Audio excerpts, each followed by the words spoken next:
Meantime, as we wait for Joe Biden to get into the race, Hillary Clinton has been advised by a very close friend of hers, an advisor of hers, according to Ed Klein, to lawyer up.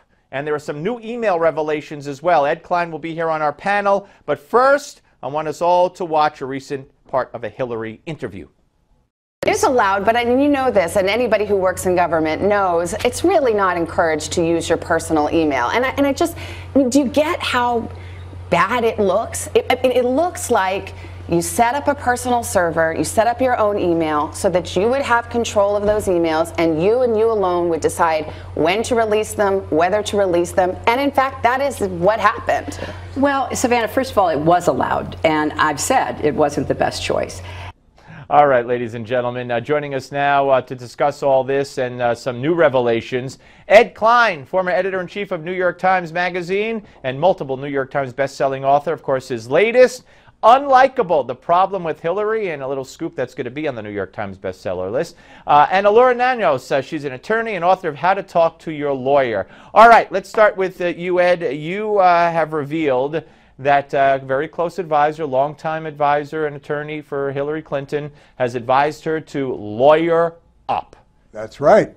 He said she should get a criminal attorney to look into what the FBI and the Justice Department prosecutor have as of now and start talking to them so that she won't be blindsided. What about it, Laura? You're an attorney. Good idea for Hillary at this point to get a criminal defense attorney?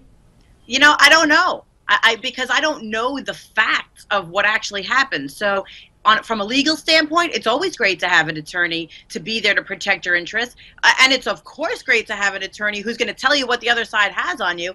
Politically, I don't know that it's as good of a move. And Hillary Clinton has been an attorney for 40 years, and she probably knows that. And I really don't think she needed this guy to come in and say, hey, I think you should hire a lawyer. Well, this guy, by the way, is not somebody just coming in. This is somebody who they went to Yale Law School with 40 years ago. He's been their advisor for decades, and he talks to them all the time. You want to give us his name? I don't get, Ed. There's a part of this that I read the story and I see what's going on, and I really don't get how this is even newsworthy. So some guy that's known the Clintons for a long time apparently isn't close enough to them to be part of their story. So now he's trying to make his own news by saying, he putting himself in an "I told you so" situation. But wait, but Ed didn't. But Ed, I would assume that he said to you, "Don't name me." So of course he did, and he doesn't. Well, he's not looking. Wait, Laura, let him finish. He's not looking for any kind of publicity. Quite the contrary. What he's saying is he's concerned,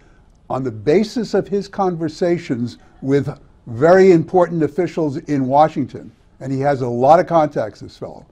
That it would be wise for Hillary to talk to a criminal defense attorney, doesn't have to publicize the fact that she's doing so, to find out what's going on. Laura, you said it's always wise to have an attorney, so why not? I mean, here's the thing. It's like a nothing piece of advice. You know, somebody accused you of doing something wrong, so you should speak to an attorney. Well, okay, fine. So anybody who's been accused of doing something wrong maybe should speak to an attorney. What I think is very suspect about this, though, is that the tenor of this guy's comments really are revealing attorney-client confidences. Now, of course, he didn't give his name, so maybe that gets him off the hook. But he's not her attorney. That's why he said to go get an attorney. Attorney-client privilege. Ed, is he her attorney? No, he's not her attorney. All right, so there's no privilege been broken. Let me move on for time here.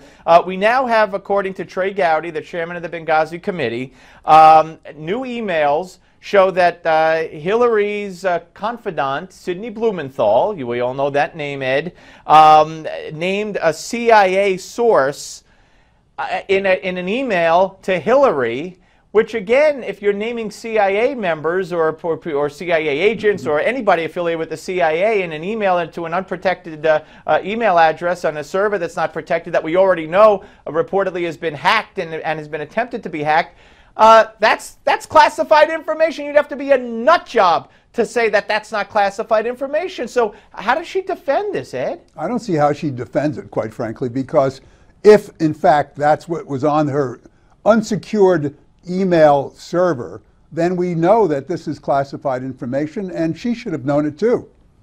Elura?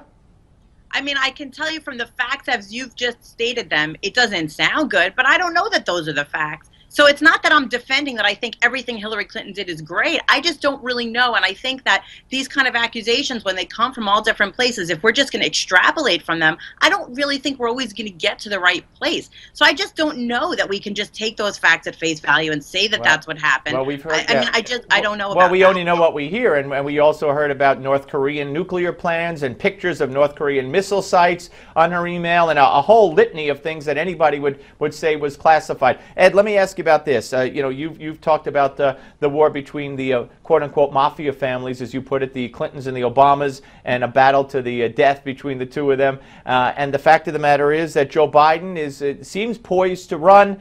Is he still being pushed by the you know, the allies of Obama and Obama himself possibly to enter this race against Hillary? Well, they pushed him, I think, as far as they're going to push him.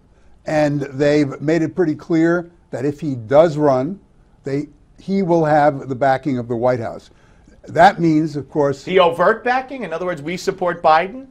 That's not clear whether they would come out and say that, but clearly they would do everything short of that, including making it plain that Joe Biden is a great guy. He's been a fantastic vice president.